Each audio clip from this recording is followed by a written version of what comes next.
পৃথিবীর ইতিহাসে সিপিবি একমাত্র কমিউনিস্ট পার্টি যারা জামাতের মতো, হেফাজতের মতো এবং শর্ষিনা পীরের মতো এরকম একাধিক উগ্র মৌলবাদীদের সাথে একত্রে বসে একটি সরকারকে সমর্থন করে। সেটা পাশাপাশি বসুক, সামনাসামনি বসুক, আর একটু দূরে যেয়ে বসুক, পার্থক্য করে না। এটি একটা নজির। দ্বিতীয়ত হচ্ছে যে সিপিবির কাছে এই মুহূর্তে যশোরের যে ম্যাসাকার তাদের সম্মেলনে, পল্টন ময়দানের যে ম্যাসাকার, সেই ম্যাসাকার গুলো কোনোটাই কিন্তু আওয়ামী লীগের না, সবগুলো বিএনপি আমলে, জাতীয় পার্টির আমলে। এরপরে রমনা বটমূলের যে ম্যাসাকার, সব ম্যাসাকারে সবচেয়ে বেশি ক্যাজুয়ালিটি হচ্ছে সিপিবির। সিপিবি সেই বিচারগুলো দীর্ঘদিন ধরে চেয়ে আসছে, এখন জানি না কার কাছে যাচ্ছে। সেই খুনগুলো, সেই হত্যাকাণ্ডগুলো কিন্তু যারা ঘটিয়েছে সিপিবি তাদেরকে এখন আবার হত্যাকারীর দল বলতে পারছে না, তাদের কাছে হত্যাকারী দল হচ্ছে আওয়ামী লীগ। এখন ঘটনা হলো যে আগস্টের 5 তারিখ থেকে আগস্টের 8 তারিখ পর্যন্ত এই 3 দিনে যে 332 জন মানুষ নিহত হয়েছিলেন রেকর্ড আছে, সেই হত্যাকারীটাকে কোন দল? এই হত্যাকারীটা হচ্ছে 5 তারিখের স্টেক হোল্ডার। যারা 5 তারিখের স্টেক হোল্ডার যদি এই জাসদ বাসদ সিবিবি থেকে শুরু করে সমস্ত দলগুলো হয় এক্সেপ্ট আওয়ামী লীগ, তাহলে এরা কিন্তু লায়াবল এই 300 লোকের হত্যার জন্য। হাসিনা খুনি, নো ডাউট, হাসিনার নির্দেশে পুলিশ গুলি চালিয়েছে, সেনাবাহিনী গুলি চালিয়েছে, বা ব্লা ব্লা ব্লা গুলি চালিয়েছে, মারা গেছে। আমার চোখের সামনে আমি নিজে 4-5 জনকে মরতে দেখেছি। সো হোয়াট, এটা সত্য বাস্তবতা যে গুলি চালিয়েছে, মারা গেছে। কিন্তু আগস্টের 5 তারিখ থেকে 8 তারিখ পর্যন্ত এই খুনগুলোর হত্যাকারীটা কে? কোন দল দায় নেবে? কোন দল? সব দলকে দায় নিতে হবে।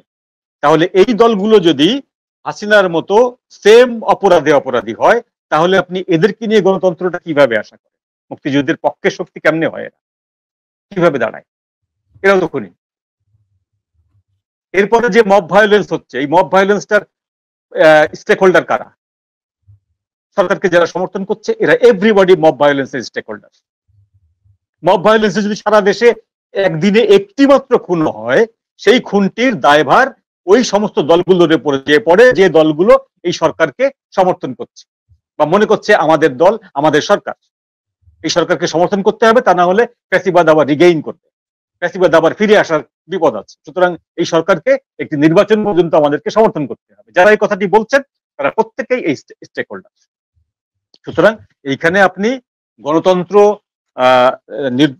ধর্মনিরপেক্ষতা বা মুক্তিযুদ্ধের আপনার গৌরবকে উজ্জীবিত করা এবং বাংলাদেশে গণতন্ত্র ফিরিয়ে আনা, এই সমস্ত বিষয়গুলো টোটালি ইউটোপিয়া। কোনো কিছুই হবে না। ইউনুসের অধীনে কোনো সুষ্ঠু নির্বাচন হতে পারে না, হবে না।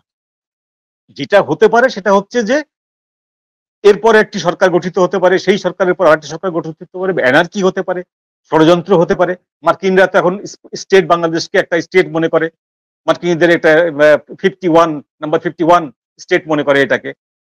হ্যাঁ, এরকম হতে পারে, এসব হবে। কিন্তু এই যে আপ্তবাক্যগুলো বলা হয় যে গণতন্ত্রের দিকে ধাবিত হচ্ছি, গণতন্ত্র আসবে, খনি হাসিনাকে বাদ রেখে বাকি সবাই স্টেক হোল্ডার মিলে এক হয়ে দেশকে একটি জায়গায় পৌঁছে দেব, এগুলো ইউটিউব।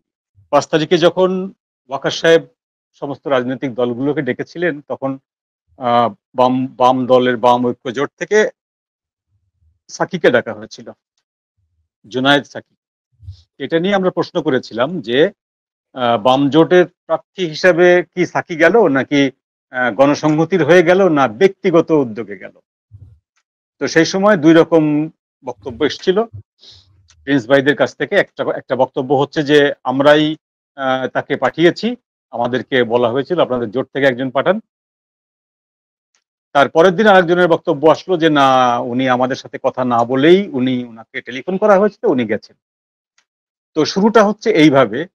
এখন ধরুন যে আমি যদি ধরে নেই যে ওয়াকার সাহেব একজন অবসরপ্রাপ্ত মেজর জেনারেলকে দায়িত্ব দিয়েছিলেন পলিটিক্যাল পার্টিগুলোর সঙ্গে যোগাযোগ করার জন্য, এবং সেই মেজর জেনারেল সাহেবের কাছে সমস্ত টেলিফোন নাম্বার ছিল না, ওনার কাছে ছিল শুধুমাত্র ফখরুল আলমগীর সাহেবের নাম্বার। তো উনি ফখরুল আলমগীর সাহেবকে টেলিফোন করে সবাইকে ডাকতে বললেন, সমস্ত স্টেক হোল্ডারদেরকে। তো তার ভাষায়, ওয়াকার সাহেবের ভাষায় অল স্টেক হোল্ডার মিনস মাত্র 4-5 জন লোক আর কি। বাংলাদেশে 70টার উপরে ইসলামী পার্টি আছে, আর 60টার উপরে গণতান্ত্রিক দল আছে। সে 4 জনের হোক আর 5 জনের হোক আর 3 জনের হোক। তো 140টা 145টা বাংলাদেশের রাজনৈতিক দল, তার থেকে 4টা-5টা দলকেই যদি উনি স্টেক হোল্ডার মনে করেন, তা সেই হিসাবে ঠিক আছে, জুনায়েদ সাকিকে ডাকলেন। তখন থেকেই এই সিপিবি বাসদের নেতৃত্বে যে বাম জোটটি, সেই বাম জোটটিকে সরকার এক প্রকার প্রত্যক্ষভাবে অবহেলা করে আসছে, এবং সেই অবহেলাটা এত নগ্নভাবে করেন, আলোচনা শোনেন না, ডাকেন না, বা কোনো কথা দিলে সেই কথাটা উনি মানবেন বা ধরলেন সরকারের পক্ষ থেকে তেমন কোনো আশ্বাসও দেন না। এরকম করতে করতে কয়েকটা বৈঠকে ওয়াকআউট করেছেন পর্যন্ত বাম জোটের নেতারা। কিন্তু একটি যে শক্তি হিসাবে যে বাম জোটকে সরকারকে গুনতে হবে, ডাকতে হবে, এবং ডেকে বাম জোটের সাথে পরামর্শ করা ছাড়া সরকার এই কাজটি করতে পারবে না, এইরকম কোন একটি শক্ত অবস্থানে এই জোটটি নেই। বিএনপি তো নেই, কারণ বিএনপি আছে এখন ফাঁকতালে ক্ষমতায় চলে যাওয়ার জন্য। জামাত সরকারের স্টেক হোল্ডার, হেফাজত, চরমোনাই, পীর, এরা সব সরকারের স্টেক হোল্ডার, এনসিপি সরকারের পার্টি। সুতরাং এখানে একটি শক্তিশালী দল, আওয়ামী লীগের অনুপস্থিতিতে একটি শক্তিশালী দল, তারা গণতন্ত্র রক্ষা, গণতন্ত্রকে পুনঃস্থাপনকরণ বা এইটিকে নার্সিং করে নিয়ে যাওয়া, এই বিষয়টাকে জোর গলায় ইউনূস সাহেবের সামনে বলতে পারা বা চ্যালেঞ্জ জানাতে পারার মতন শক্তিশালী কোনো জোট বা দল বাংলাদেশে এই অবস্থায় নেই। সুতরাং আমাদের জনগণকে এই যে ঘানি টানতে হচ্ছে, খেসারত দিতে হচ্ছে অপশাসনের, এটি আরো বেশ কিছুদিন এই অপশাসনের খেসারত দিতে হবে, এবং এরপর যদি শাসন বদলায়ও সেটি এর থেকে খুব ভালো শাসন হবে না। জামাত আসুক, বিএনপি আসুক, আওয়ামী লীগ আসুক, সিপিবি আসুক, যেই আসুক ক্ষমতায়, এর থেকে ভালো শাসন হবে না। কারণ এক্সাম্পল গুলো টাটকা থেকে যাচ্ছে, যে হাতুড়ি মানে পাথর ইয়ে দিয়ে দিয়ে মেরে থেতলে দেওয়া, পাথর দিয়ে মেরে থেতলে দেওয়া, বা জয় বাংলা বললে একটা স্কুলের ছাত্রকে, নাইনে পড়া একটা স্কুলের ছাত্রকে গ্রেপ্তার করা, বা ঘোষণা দিয়ে, মাইকে ঘোষণা দিয়ে সংখ্যালঘুর বাড়ি পোড়ানো, এগুলো কিন্তু সব ইতিহাসে লেখা হয়ে যাচ্ছে।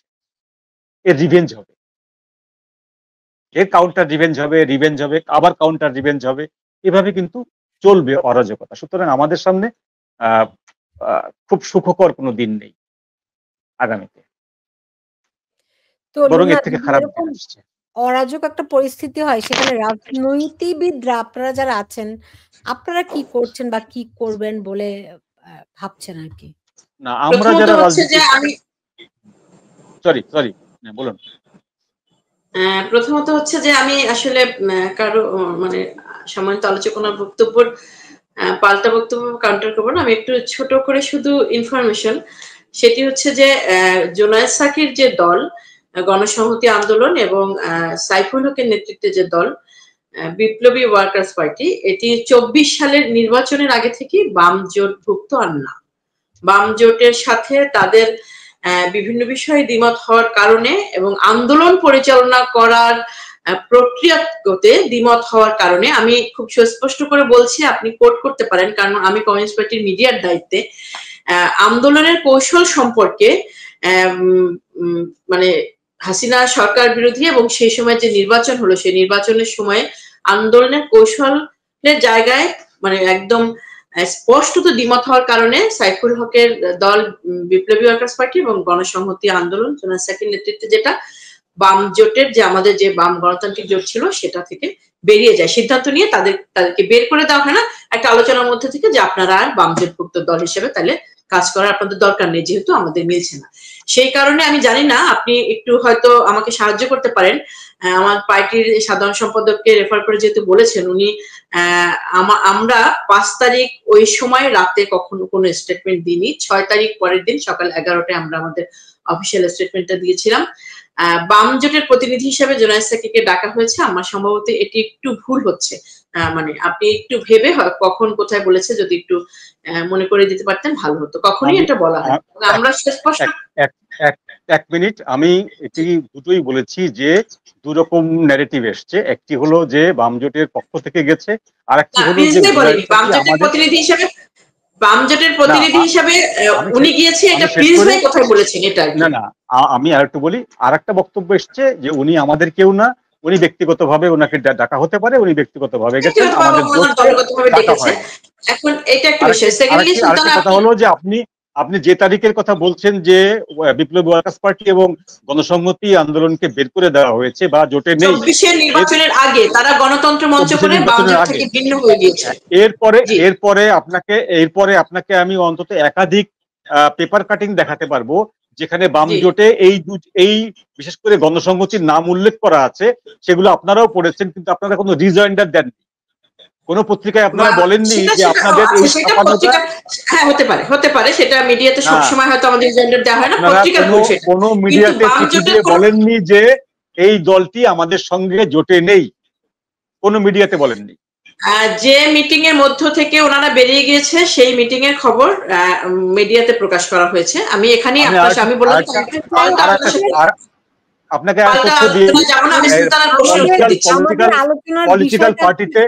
পলিটিক্যাল পার্টিতে এগুলো ঘটে। সুলতান, এক মিনিট। পলিটিক্যাল পার্টিতে এগুলো ঘটে, এগুলো খুব বাজে প্র্যাকটিস। যেমন ধরুন যে মুক্তি কাউন্সিল থেকে, জাতীয় মুক্তি কাউন্সিল থেকে আনু মোহাম্মদকে এবং জুনায়েদ সাকিকে সাসপেন্ড করা হয়েছিল, কিন্তু আনু মোহাম্মদ সাহেব একজন প্রফেসর মানুষ, সেটা পেপারে গেলে ওনার ক্যারিয়ারের জন্য সমস্যা হতে পারে, বদনাম হতে পারে, সেজন্য এটা পাবলিশ করা হয়নি। এই যে পাবলিশ করা হলো না, এটা হচ্ছে হিপোক্রেসি। আপনি একটা লোককে আপনার দল থেকে সাসপেন্ড করলেন, তাকে আপনি পেপারে জানালেন না, মিডিয়ায় জানালেন না, কাউকে জানালেন না, গোপন রেখে দিলেন। তার মানে কি? তার মানে হচ্ছে